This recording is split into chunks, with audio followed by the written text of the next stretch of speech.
Hello the channel, welcome back everyone. It's been a wee break, and I think it's fair to say there's been lots happening in that break as well. So we're going in for the Sorare deep dive. That is a bit of a play on words, obviously. Is it the deep dive of Sorare? Or obviously, I'm going to go into the update and everything this week as well. So anyway, welcome back. Always decide to have the odd sort of break. International weeks coming up, like you know videos don't get as much views over the summer, etc. No Celtic running, so it's always a good time to take a wee bit of a break with no predictions to do for Celtic as well. So anyway, format for the video. Give a quick chat about the kind of history of Sorare. I know some people might not be interested in that, but I think it's quite good to set the scene, obviously, before we go through the update.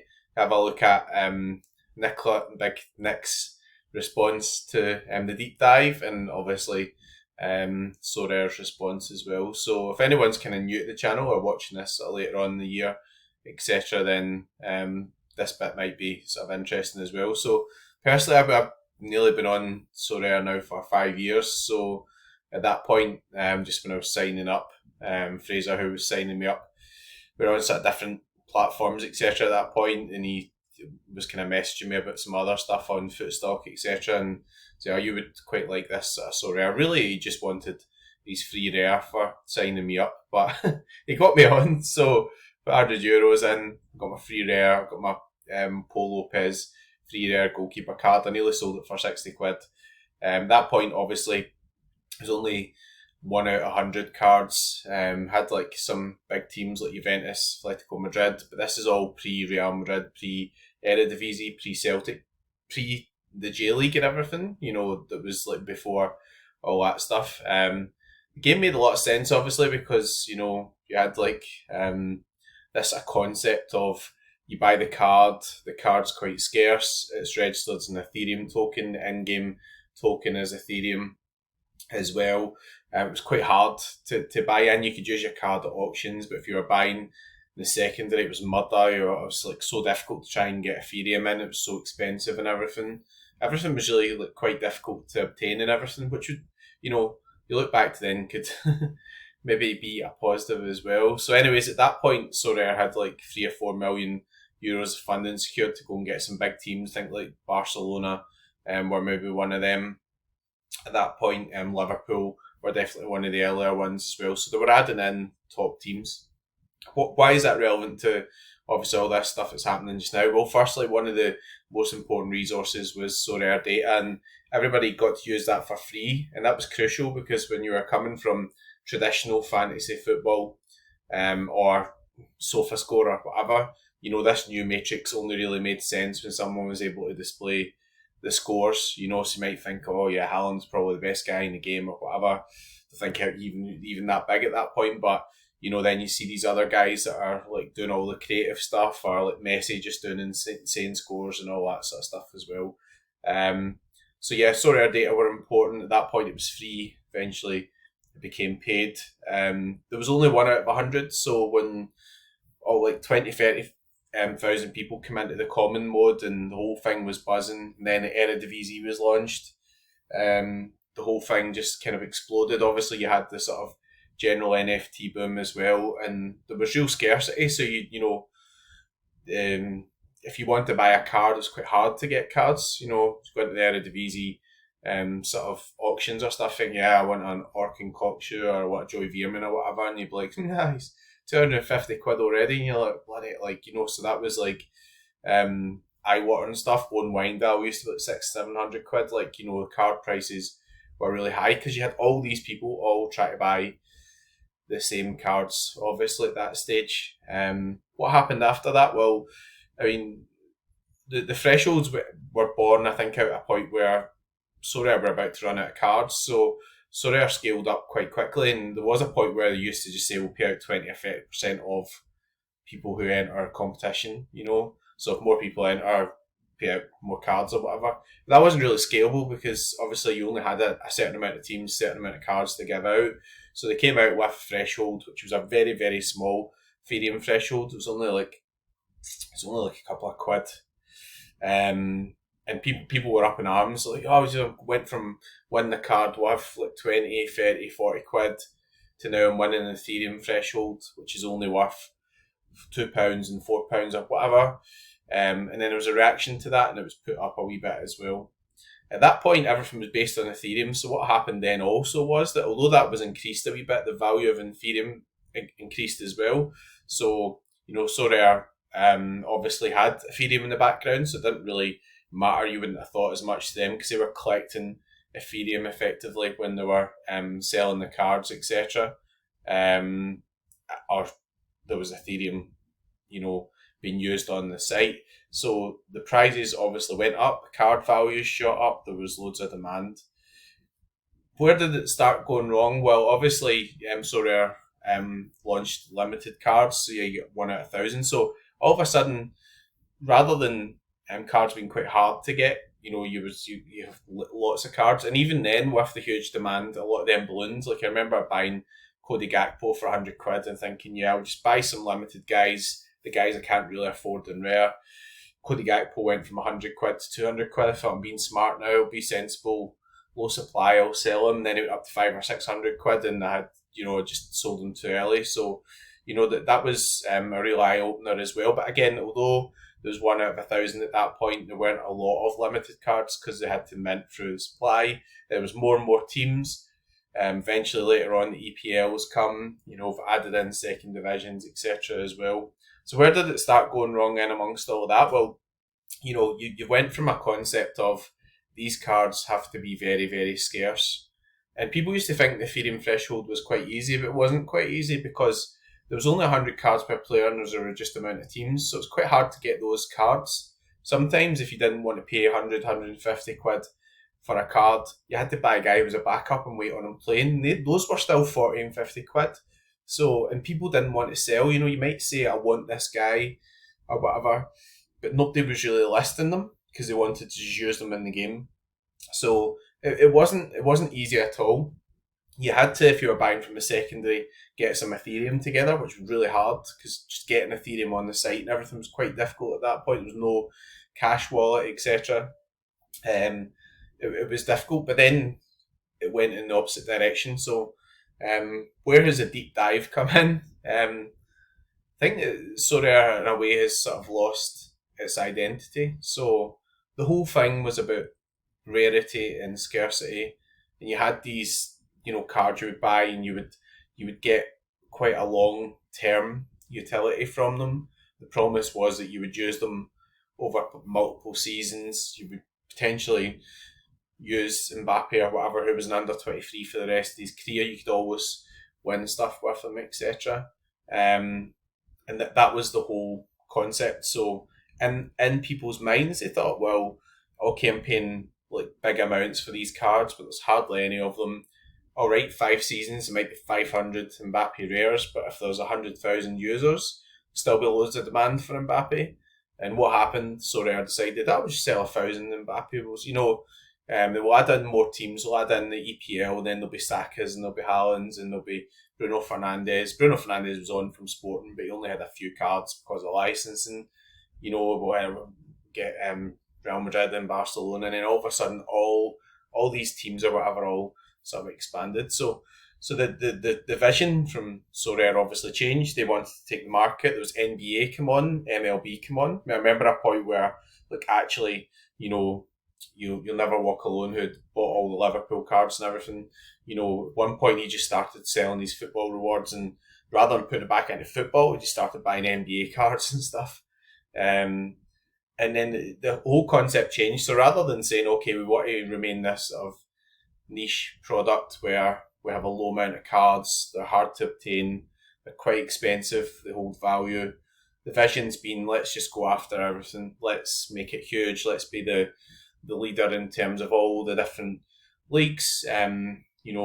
Let's have millions of users, etc. And let's be the sort of global sort of brand, etc. And here we are. So, obviously my journey, 5 years. The site was there for a couple of years before I came on. So it's still quite a new site. Where are we now? You can pay money in and out in a cash wallet. Great.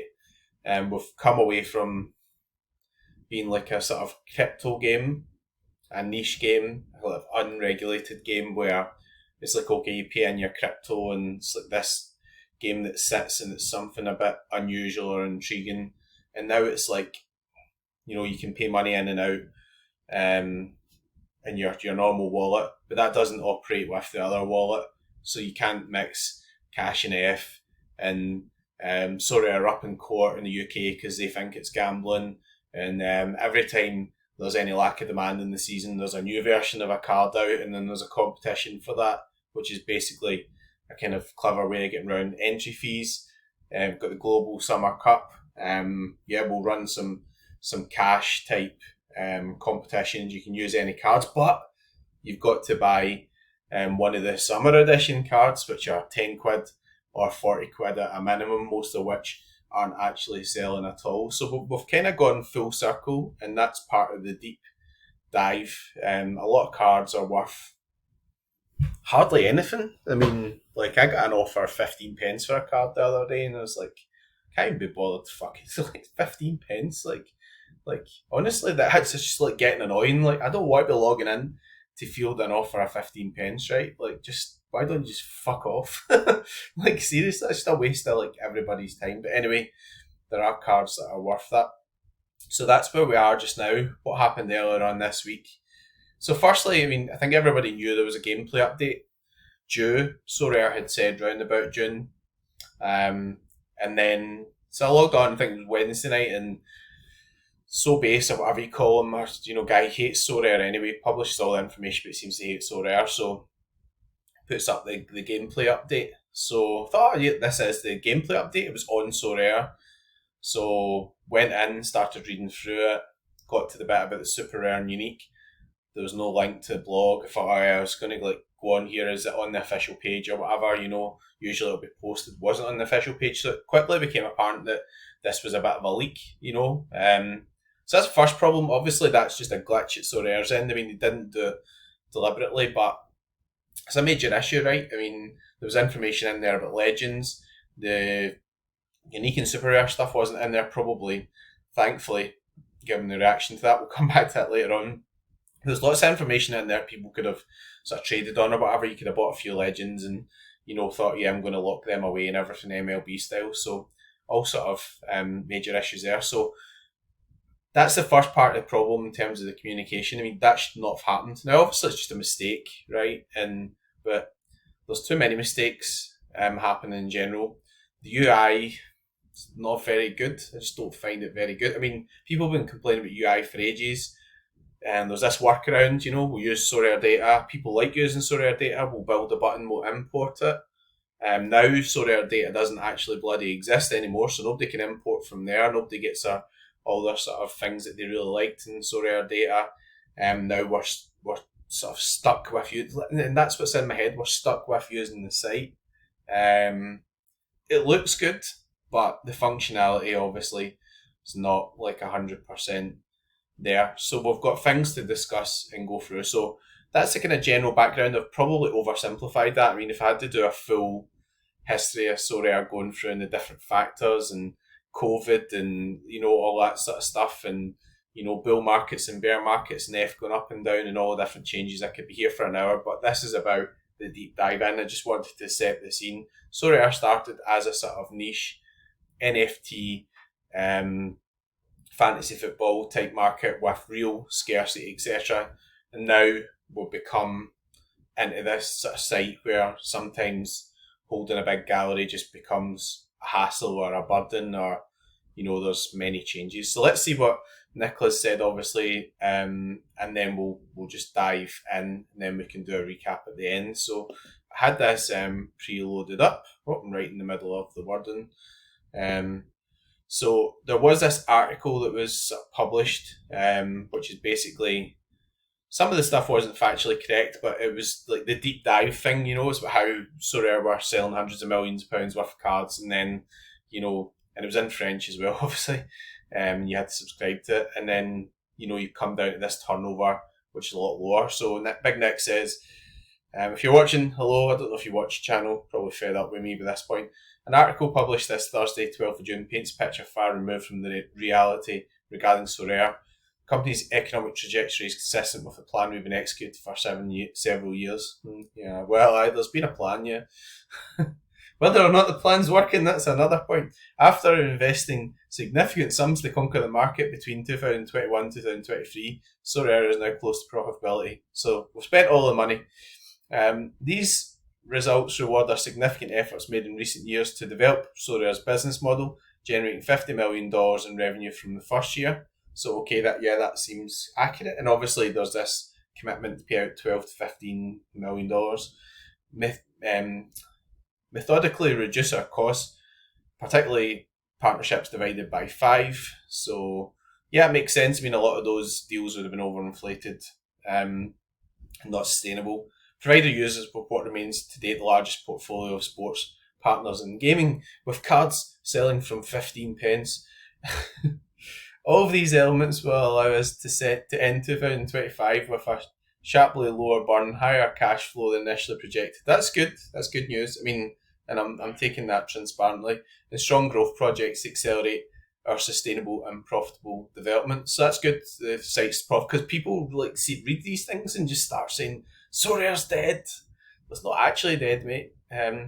We're building step by step and with determination an independent and innovative group with the means to achieve its ambitions to be the world leader in sports entertainment. Well, except for the UI and all that sort of stuff, obviously. Right. So, yeah, I'm taking a piss a bit there as well, but I always have to get a bit of sort of humour into this as well. So let's do some humour after that history and all that depressing stuff about how it used to be pretty good and maybe it's not as good anymore. So I'm going to just have a wee look at my phone, just about one of my favourite tweets which was sent in. So yeah, this one particularly made me laugh out loud. Apologies for any obscenities here. And with my classic Eredivisie card, what can I do? Put them in my ass? Question mark. That one was a belter. Here's the next one that particularly tickled me as well. Just you just go into these, there's a good explanation. You see all the usual people and they're like, yeah, thanks for explaining, thanks for reacting. $800 million. And this company is run by a bunch of retards. What's that? I'm just thinks what's going through people's heads and they're sitting on their computer screen just typing this stuff. It's just I've found my sense of humour these days. I think hopefully. Right, so here we are. We're back to the gameplay update. I'm going to go back to the original bit because this is the kind of one I started reading, obviously, when it was leaked. Again, it's a mistake, and sometimes got to let people away with making mistakes. I don't think in any way it was done deliberately, but that's a huge mistake, and you can't do that. Honestly, you're dealing with a market where people have got cards that are worth value. You can't leak stuff like that. So, the architects take stage. Maybe we could get the architects to fix the UI then. Sorare26, our boldest gameplay yet. That's one thing to say for it. I'm not going to show the video in. Well done to Dan, though. I do like his video explanations. He's doing his best there. A new era of competition. So this is the first problem, right? So we have Premier League, La Liga, and Bundesliga. So people start going into overdrive. Have we lost licenses or whatever? The question marks, not necessarily a good thing in a gameplay update. Classic modes reimagined with new ways to play and win dedicated competitions. More details below or not, as case may be. Well, in-season evolves. Let's start with in-season 25-26 competition structure, which we're not going to tell you about just now, because we don't know all the info. So see, this is part of the main issue, right? I'm just reading this back. We've listened to your feedback. I don't know who was giving you the feedback, but yeah, I think you should try somebody else. One thing was clear: managers love playing in league-specific competitions, so we're removing them from Classic Magic. We're actively working hand in hand with partners so that we can expand the list. So that's good. Right, it's good, and obviously we know why this is happening now, right? Because there was discussions ongoing or whatever, and they just couldn't launch stuff. And I think that actually this blog wouldn't have come out unless they leaked it, and that's part of the issue. So we've got the hot streaks. you can use a classic card in that. That's good. I mean, I do like that. I mean, one of the things with MLS is like you've got, goalkeepers ballooned and all that sort of stuff. And we love the beat the game thresholds, that's fine. Again, we'll tell you about it later. Don't like that at all. Lineup bonuses, your creativity rewarded. So we're going to do a cap bonus and a multi-team bonus. The game's in, I think, a state of like confusion as far as I can see just now. So people, you're supposed to collect, right? You're trying to tell people to collect. So the message was collect. If you collect, you can buy these collection pieces. That let us sell the collection pieces. You get your bonuses. Now what they're saying is, yeah, but if you don't do that, we're going to give you a boost. Why? Like, I get it. Have competitions where maybe there's some sort of restrictions, but like in the same competitions. So like, yeah, if you go under cap 260, we're going to give you a boost. And also, if you don't use everyone from the same team, we're going to give you a boost as well. Why? You just told people to collect. So that's confusing, I think. I don't know whether or not that'll be successful. I can kind of see why it might happen, but I just don't think it's really needed.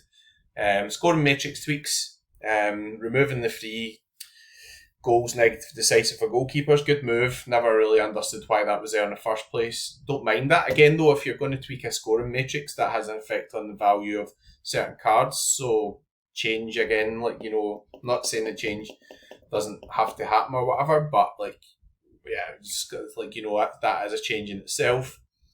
You can use a classic slot in the season. I think that's a good thing. Don't really see any particular negative with that. Brand new structure, 7-player lineups. I don't mind this permanent, change myself, but what I don't get about it is Nicholas said that they wouldn't do that, so that kind of again confused people. Why you tell us that and not do it? So we've got a goalkeeper, 2 defenders, 2 mids, a forward, and an extra. No subs. I mean, I personally, I'm struggling to get 5 men out at the moment, so I don't mind 7 aside, but I think you've got to have a couple of subs. Otherwise, I just don't think it'll work. All-Star Under 23 Champ Europe. So again, this was one of the big changes. So so the guy who doesn't know where he's going to put his cards. Your All-Star used to be one of the main features of the site, so this I don't mind so much, obviously with the arenas and everything. We're not going to have contender and challenger and things, but a big reaction against this. I don't really understand why, though, they can't just have specific competitions for each league. I don't know. I don't mind it, but I don't there's been a big backlash to it, so I don't really know whether it's going to be a good thing. Maybe it's because they want to get more focus on under 23 and more focus back on the long-term value of cards. I don't mind the focus on Champ Europe either, but yeah. Classic competitions will also feature lineup bonuses, so thanks very much for collecting for all that time, but in the arena, which we'll come back to, you don't get any bonuses. And I think obviously Classic was probably becoming too difficult. So all these guys we maxed out 15% cards and stuff, so they want to give people a wee leg up. So understand that. I don't have a huge most of the cash is in season, so I don't have a huge view on that myself. I do have lots of classic cards, but obviously at this point there's a reality of the focus is in season. If you want to win the big cash rewards, you've got to spend something. And we'll come back to the further reaction to that. Arena open every game week. I do quite like the arena. You've got anytime entry. I think that's quite good. Because you might allow you to minimise your DNPs or whatever. Unlimited entries. You can enter as many times as you like. Well, I mean, obviously because you're using your own essence, right? So you're just trading or competing essence against each other. So I think it is quite clever from a point of view. If you've got all these classic cards coming in, you're selling more cards every year. People say, what 5th lineup, what 6th lineup, and what good's that going to do? Everybody's got 6 lineups each. It's 600 to get into the top 20 and you win something worth 50 pence. That's no use at all. So I don't mind it. I think it's a good solution. Ceiling for boosted rewards. This is something I like. Haven't played MLB. and I think that this is quite good. So obviously, we need to know exactly like how many cards you need to seal away. But you seal them, you can't sell them, trade them, you can't enter them. So just completely sealed, and then you get boosted rewards in both classic and in season. So you can get more cash, credits, or essence. I really like that. I mean, I think that's a good solution to having too many cards. Because one of the problems just now is, and I said about this earlier, about how it used to be 100 cards per person, a niche site, everything was valuable. Now you've got millions of cards, and there are millions of users, but that's not enough. If you want to have millions of cards, you've got to have billions of users because you want to create supply and demand and stuff. So, yeah, the legends and coach cards can't be used, but they will be higher tier cards with a good impact on your reward bonus. I read this bit, and that was one of the problems with the leaks. It was in my mind, oh, I could buy some legend cards. I thought, no, I'm not doing that. Like, I'm better. I've seen people in the past acting on information, and I hated it, so I decided not to do it myself. So, but yeah, that's what happens when you've got a leak. Multi-entry and division structure. So, you can unlock a fourth entry. I don't know how you do that. Like, just doesn't tell you why. We'll hear in July. Nearly it's July now. It's only like 2 weeks away. But anyway, and all permanent competitions will have. So, yeah, we'll have three, and then you can unlock a fourth. Fair enough. We'll have daily missions. That could be quite good. I don't really mind the daily stuff. It's actually a bit of fun. The championship multi-game week competitions. So I like this. Like I think playing over a multiple game week's better. For example, I hate this concept of like you you enter, you're doing really well over multiple game weeks, then Zinkernagel goes away and goes to a wedding, nobody knows about it, and then you get relegated. It's not really a good way to relegate and promote people. So obviously the sort of the utility for classic cards is going to go up. So you've got your 7-man stuff and you get multiple game week stuff.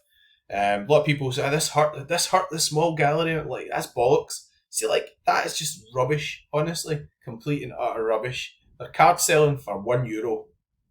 Like just if you want to play the multi game week stuff and you don't want to spend €1 on a card or whatever, then like why are you even on Sorare? Like but like I nearly accepted an offer for 40p the other day. Like it doesn't hurt the smaller user at all. It just rewards people who are actually consistently good over multiple game weeks. So I think that's a good thing. Special events, no real detail on that. We'll make it up as we go along. It's fine, that's what we're doing last season. So here's a visual overview. Thrilling new crafting experience. So we're going to it's going to be like a game show. So like rather than just save it up. So next season is going to be a thrilling experience. Here's a sneak peek. So you've got one fixed essence requirement. When crafting, you'll choose from several face-down cards, adding suspense and strategy. So you need to be good. So you need to be good at the game. Then you need to be good at the game to get the cards. Use essence to reveal characteristics. So if you spend more essence in a tactical way, then you'll get the leagues and their nationalities. Each time you spend essence to craft cards, there's a fixed chance you'll hit a lucky draw. It's just a game of chance again. Like I wouldn't have used that in the update. I'm telling you. If I had a court case against the Gambling Commission, I wouldn't have used the word chance. There we go. All the exact details on the Essence economy will be revealed, so we'll tell you later on. Do I even want to look at Super Rare and Unique? I'm going to have to. Yeah, so this is the main update, but let's hide away the Super Rare and Unique stuff. If you want to know about that, let's click into this link, which does sometimes work and sometimes doesn't work. It's here now. So when I got the leak, this wasn't working, which I'm probably kind of glad about. Obviously, at this point, if you're a rare and a limited player, you probably don't care as much about me and Pranksy and stuff. But let's go through it, and then we'll do the reaction stuff, and then I'll give you some more thoughts. So, gameplay update: a deep dive into Super Rare and Unique and how we have absolutely shafted Unique users. Sorare is bold. I'll give you that. It's pretty bold, aye. Don't apply to MLS. because it's America and we want to get in America, but we don't really care about the J League and the K League because we don't get much money in them, and whatever. Who cares? Into Sorare 2026, we've completely revisited the super rare and unique structure. Following your feedback, I don't know who they're taking feedback from, honestly. Like, it wasn't me anyway. I honestly say I've not done any feedback sessions recently. It's clear that successful engaging gameplay model of limited and rare is not suited to rare and unique. Is that you just realising that 7 years into the site? Okay. And super rare gameplay and rewards were not compelling enough. Yep, I agree, they were shite. And in unique, we face challenges of lineup variety and healthy competition. Well, yeah, I mean, that's the whole point of unique, right? Like, there's only one of them per season. But yeah, I get that, like, because one of the questions I had, like, so, sorry, Pranksy, but I think there's been some tactical mistakes made there as well. So obviously, you put all your Ethereum in, you're building this in season. Pranksy also bought a lot of classic cards as well. But then all those in-season cards are becoming classic cards. So my question always was, so like, obviously Pranksy's got this big cohort of uniques, and then those uniques start winning other uniques. But then who's going to buy those uniques from Pranksy? So that's where the chain falls down, right? Because like I'm quite happy was quite happy in Super Rare, and then I've got to look at that and say, can I play against these guys? Like, the first thing they should never have done was allowed people free entries in Unique. Like, honestly, that was just a crazy decision. Absolutely mad. But there we go. So I think the Sorare have actually contributed towards this by allowing that with the structure. But managers will compete in the same leaderboards for bigger prize pools. Well, there'll be bigger prize pools, but that's because you're putting two scarcities together. We're ensuring classic unique cards have increased utility. This bit, I do think that will increase the utility. And you get say you've got a Memphis Depay and he's got a unique, and there's only one of them, and he's playing for Corinthians or whatever, and he won't be minted again. You can now buy him and you can use him in an in-season super rare. So that's probably a positive for some cards. With this change, there's no gameplay advantage to playing a unique card. So yeah, all uniques are now jumped up super rares. Now, this is the point where I think the guys who have a lot of uniques are entitled to be raging. And I can see why they've done it this way, because if you were starting fresh, you could just actually give them a small boost in terms of what they score, right? If you're starting a new site, you say I want super rare and unique to play together. But we're not starting a new site, people already own them. So now they're only really like enhanced super rares. And also, you get one of those uniques and they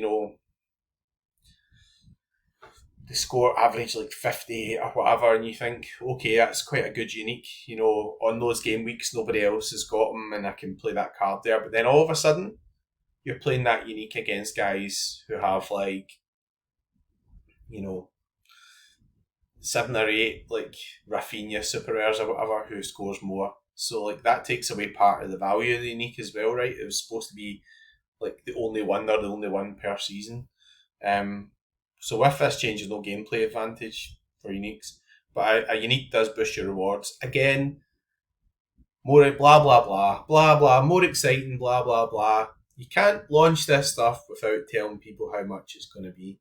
Like, it's okay, right? Fair enough to say, right, we haven't got like League One. We're trying to get League One. We're trying to get Norway because Ultimate Champions lost Norway, and there's not going to be any Japan in the summer. They're moving to Euro calendar, and we're going to get Norway and stuff. That's all fine. Why would you launch this without telling people what the boosts are? Why? I don't get it. Honestly, I really don't get it. Why would you do this blog and not just say, this is what the boost is? No excuse at all. Anyway, I'm going into a rant here, sorry. I thought this was going to be more balanced. I actually don't mind parts of it. More unique classic utility. So, yeah, and this is a bit like, so I'm going to give you my honest opinion in this, right? This is the bit where I'm really confused about what's happening with the game. So in January or whatever in the gameplay window, the rule was it was going to go to 4 and 1. With 4 and 1 in Super Rare, 4 and 1 in Unique. I was actually thinking about buying into Unique next season, but I couldn't buy in just now because all the Uniques were sold quite quickly or whatever, and you need to wait to the new cycle when they're being sold. Also, one of the reasons why I said, well, I'm going to play a bit of Challenger Super Rare in season is because I don't have to play against 15 Veermans and 15 Buscaglis. I've given that example, I know Buscaglis left, but yeah, I would go into Super Rare and I'd have to play against all those classic cards. I didn't want to do that, but with the Form 1, I thought, well, that's fair enough. Like, I might run into 14 Veermans or whatever, but I'm not going to run into all those different combinations of Veermans and Buscaglis. And, you know, as soon as you go from 20% to 40%, that's not a 20% difference. That's, you're running all the different combinations of all the different classic cards. So obviously, it's probably not quite as bad with unique because there's only like one of them each or whatever. But now you can buy a unique now and you can put that unique in as another in-season super rare card. So all of a sudden next season, like, I'm going to be playing against Pranksy in a lot of these divisions, and he's going to have maxed out uniques. So we're going to come in like July or whatever, and say, right, I want to buy a few super rares or whatever, and immediately he's going to be whacking in unique cards that are going to earn more and also have a higher bonus because they've already built up their bonus. So I don't know. I really don't know about it. We're going to give them a boost, but we're not going to tell you the boost.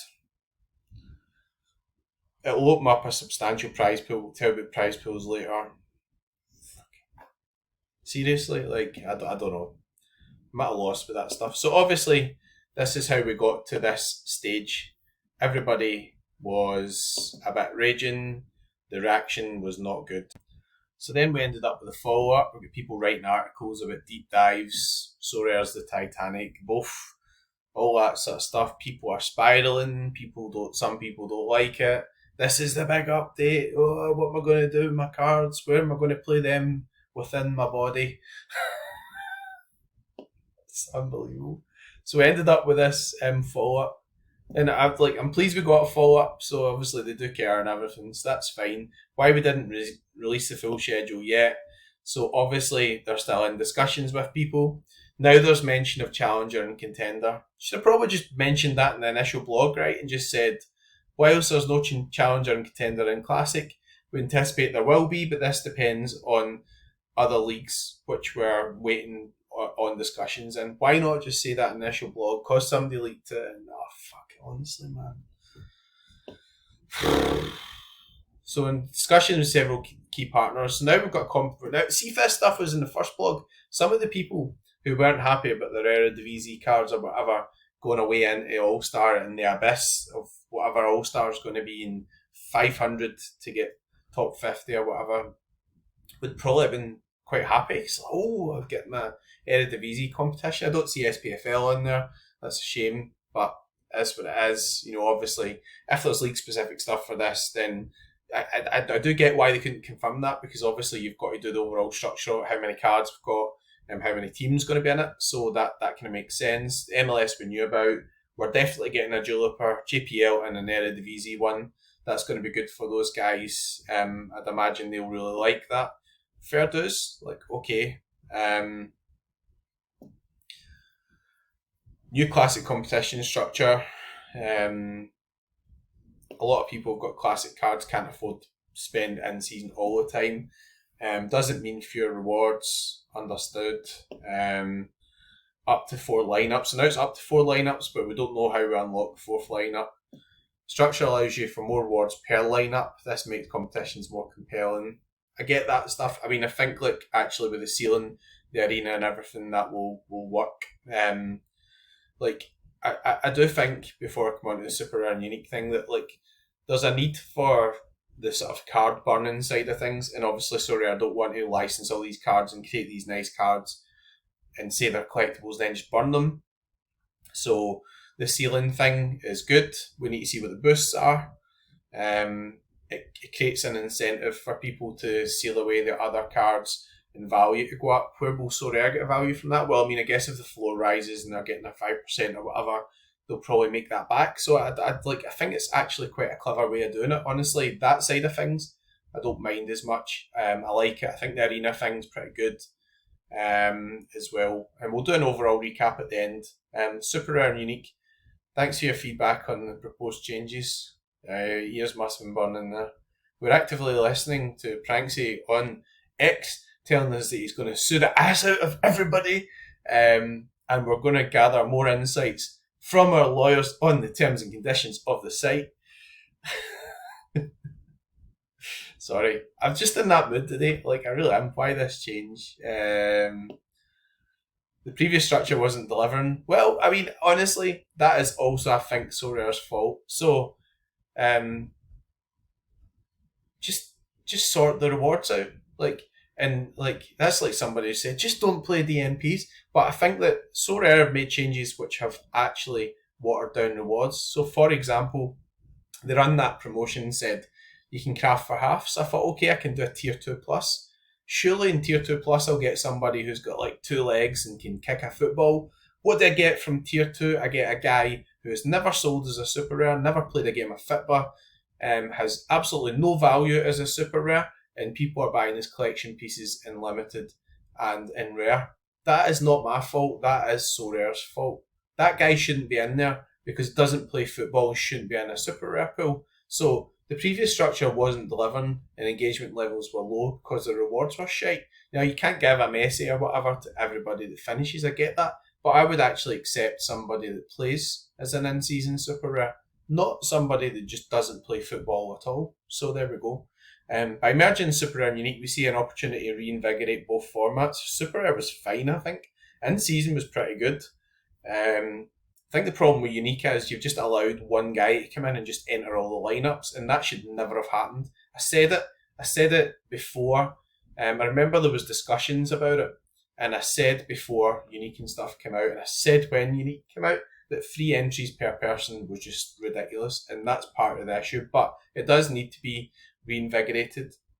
What I would say about the Unique side, I see like Jobson, hope you're watching, mate, but I don't know if your English is very good, plus my Scottish is pretty bad, but he's buying some Uniques and stuff now because he sees the value of that in-season slot, so yeah, it's creating a wee bit of demand for some Uniques, but obviously a lot of people feel as if they've paid like more for Uniques and they just want to be able to use those Uniques to win Uniques. They don't want to have to buy super rares to go in with them. Also, there's an issue with the actual amount you can enter. So like Pranksy's like sold off his super rare Newcastle stack because he's got the Unique one, and he doesn't think he's going to be able to run both of those. From a sort of classic point of view, there's too many to go in those like super duper slots or whatever. So I get that. Why we communicate in phases. In a perfect world, we'd share the full picture up front. We don't know what the boosts are going to be, or we do know, but we're not telling you. I mean, I get that, but I'm taking this to pieces now. But which I didn't anticipate doing, but this is just what's going through my mind. This is my reaction. I do get why you can't launch the competition structure, but why can't you tell us what the boosts are? Do you know yet what the boosts are? If so, tell us. Put the information in the gameplay update. What's next? People going off their fucking nut on Twitter. People absolutely doing their nut on Twitter. People selling up. People questioning whether the game's going to exist anymore. And there we go. Like, this is taking me back to one of my points about SO7. So let's have a chat about it now. So I've digested all that. That's 43 minutes. Went through the history of Sorare and a whistle stop tour. And there it is, top lineups. It's right in my face. So I'm going to move myself down and I've got a DNP in it. Hayato Tanaka, I think, was 60 or 70% play. I can't remember. But he's randomly out. Somebody might say, well, if it was 60 or 70%, there must have been something there. I don't know. I'm just going by the projections. Told me to pick him. I don't really get how people are going to be able to play SO7 and get full starters. We've seen things this season where like Messi's not turned up to games, or he's been on the bench, and I get it. I get that it's part of the game. Like, there's going to be some jeopardy with performance and stuff, but I think you need a bench for SO7. I mean, like, why not? Like, you've got all those backup goalkeepers sitting there doing nothing in the game. So what real harm would it do to say you can just play the backup goalkeeper on your bench? So you play the goalkeeper, you buy the backup, there'll be a wee bit more demand for backups, then you lock it out, and then you just see that as like a pack. Now, it's more expensive, I get that, but then you get a run for your money. So you get 2 defenders, 2 mids, a forward, and an extra. But like, one DMP is still going to kill you, so you can't win in with a DMP. It's going to be really competitive because there's loads of good cards in there. I don't know. So where are we now? There's been a bit of a implosion or whatever on Twitter about all that stuff. A lot of people don't really like it. I think a lot of the thing with Classic to address that is that Classic needed to change. So people might not always like the changes, but I think All-Star actually is a reasonable format. Like, it's a well-known format. It used to be the format, All-Star, All-Star Pro. That's where I used to put my best lineups and stuff in there. As long as the rewards are good, or rewarding or whatever, then I think that's okay. Some people will not like it because they'll say, well, I'm going to go in there with my Eredivisie cards and I could win somebody from Contender. Well, there's nothing I can do about that, mate. I mean, like, you know, if you win a Celtic card or whatever, that's going to be a really valuable card, right? If you win some Contender guy who's further down then first. But, you know, I gave you a good example about, you know, there's maybe not a lot of depth of good Contender cards. So, like, if they just kind of cut it off and just start giving you people who have two legs and play football and stuff, and they're not just some sort of imaginary sitting on the bench collecting pieces, then that could be quite good. In-season model, I mean, like, obviously we've got to this sort of story in the video, or part of the story in the video, and part of the issue is now, like, Sorare's moved away from that kind of old USP or whatever they used to have. So, you know, you buy the card, you own the card, like, it feels as if you've got a connection with the player, the ownership, all that type of stuff, and you use them over multiple seasons. And now there's sort of less ways to use it over multiple seasons. Like, you can still use it, but like what you can win with it is vastly changed. So Sorare are trying to address all of that, obviously with all these arena modes and stuff like that. The arena mode is a buy-in mode. I mean, you're spending your in-game earnings or essence or whatever, or card fractions or whatever it used to be called, shards. You're kind of spending them to play, which I don't mind. I mean, it just gives you usage for them, but like, it's not, Sorare's not giving you anything for that. Like, you know, maybe they'll put something in, I don't know, but I doubt it. It's going to be like people are going to have to play against each other, and then means it's sustainable. And this whole thing, like, you know, is always like, you know, a lot of the reactions. Oh yeah, well, I didn't change it. Site might not be here. No. Do users really give a fuck about any of that? I mean, like, honestly, like, obviously, if somebody like turns around tomorrow and says, "Yeah, we've had the gambling commission thing and we've lost the case," and you can't log on in the UK, well, obviously, people are going to care about that. I don't think that's a kind of. I'm being flippant there. I don't think that's a realistic overnight type thing. But, you know, there's been an AMA, and Nicholas is talking about a UK court case, so, you know, they are up in court, so you can't. It's there. It's happening.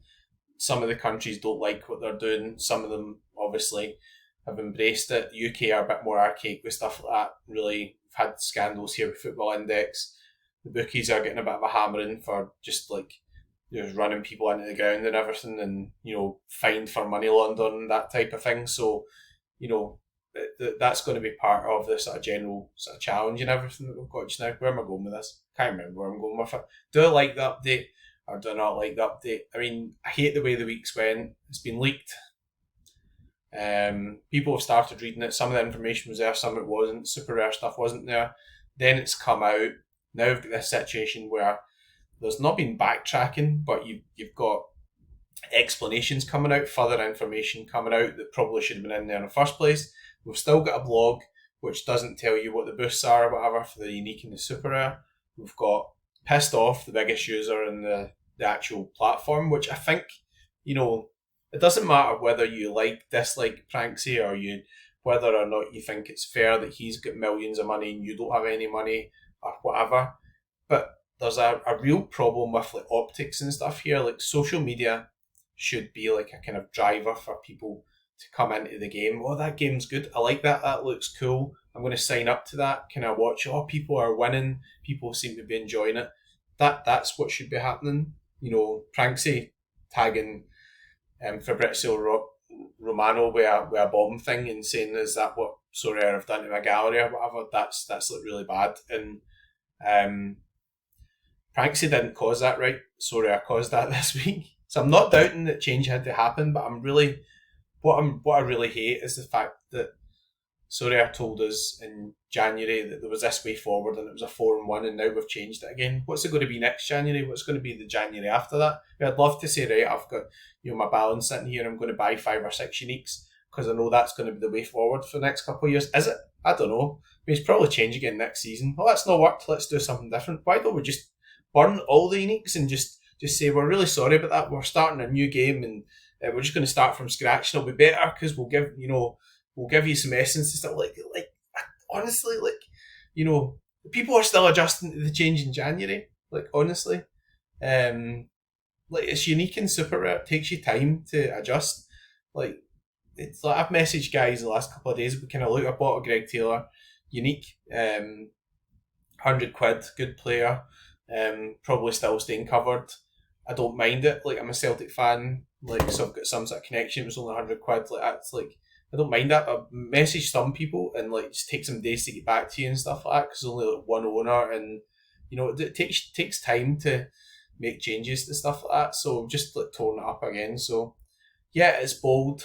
I think there's some mistakes being made in there as well. So there we go. That's 50 minutes in. I said I'd probably do about an hour. So I'm going to pause, give myself some thinking time, and then immediately just now you'll see the conclusion. So that was quick. I've tanned like full can of Coke Zero there. So I've got a bit of caffeine back into the system. What am I thinking about going forward? Yeah, I mean, there's huge change in everything here. I think that the change to Classic was necessary. So, we need to see how that maps out. There's too much that isn't in the blog. So we don't know what the quality of the prizes and everything's going to be. We don't know what the unique boost in the super rare arena is going to be, or whatever. Arena is the wrong word. In the super rare environment is going to be. We don't know what the prize pools for next season are in the season either. So there's too much to quantify. We don't even know the league structure at the moment. Personally, I can see myself like playing on. I don't think I'm just gonna like just torch my whole gallery at this point and just sell up and just say this is enough of calling it a day. But if the rewards are set up like the MLS, then I think I'm done, to be honest. So if the prize pools are like they were last season or of a similar value, then I think I would play that. But if they're as stingy as MLS, then I think like in season's like in trouble, to be honest. So there we go. Maybe that's been deliberate from Sorare's end in terms of seeing the reaction and stuff. I don't know. Probably not. I think that they just sort of committed to try to get the information out a certain amount of time before the season, and all the partnerships aren't really sort of agreed yet. Is it a good update or a bad update? I think overall in terms of the way it's been handled, like the whole summer I think has been a negative. You've had Sorare data going, people don't like using the site as much. Sorare don't have the site ready to replace that. I don't know why, because there was shareholders in Sorare data, and the liquidation thing looks as if it was voted on ages ago. So that's a bit of a mistake. Maybe they didn't think it would cause as many issues because it's the summer and there's not as much on. But the site has to be brought up to speed. Otherwise, people are just going to leave because of that. Obviously, there's some challenges there. I would quite like, at some point, if we're all still here in a couple of years or whatever, to sit down and just have a chilled summer, and just be able to just follow through with the plan that I've been doing. Unless you're a gazillionaire or whatever, you're going to have to plan as the season goes on in terms of how you're going to fund in season next year and stuff. So you've got to.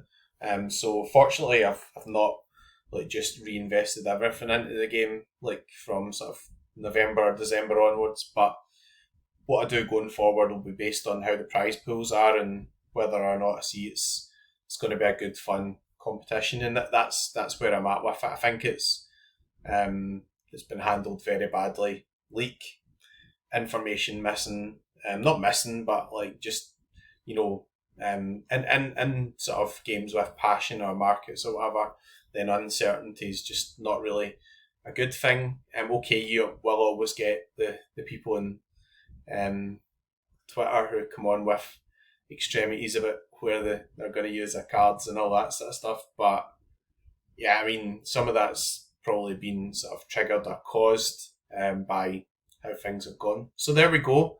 I'm optimistic about Sorare. I mean, I don't think that there's going to be any major issues soon. The only caveat to that is we do have this, this gambling license thing in the UK, and that's not within even Sorare's control. That'll be up to the court in the UK to decide on. So certainly I'll be keeping an eye on the date of that before I buy any in-season cards, in all honesty. I just don't know how I can discuss or recommend anything else. That's what I'll be doing myself. I'll not be spending thousands of pounds on cards based in the UK until I see what's happening with it. Like, I want to know what's happening with it. It's a relevant sort of risk factor, and then we'll go from there. So hopefully I'll be back again in the channel, a bit more involved with things. I know this is a rare video, but you might see some videos on some other sites or whatever soon if I'm obviously enjoying that and want to make content on it. I haven't been doing that, as you can see, although I have been enjoying MFL, etc. I posted about that on X, and I haven't really been doing any videos because I wanted to sort of take a break and come back hopefully fresh for the new season, etc. And that's it for now. So we have to always end in customary fashion. I don't know if Sorare are going to like me in any way after that. I've taken my sign up link down in X for the moment as well. I think it's still on YouTube actually, so maybe I should take it down there as well. And that's just for no other reason than that, I want to be confident that if I'm going to be promoting the site or encouraging people to play or whatever,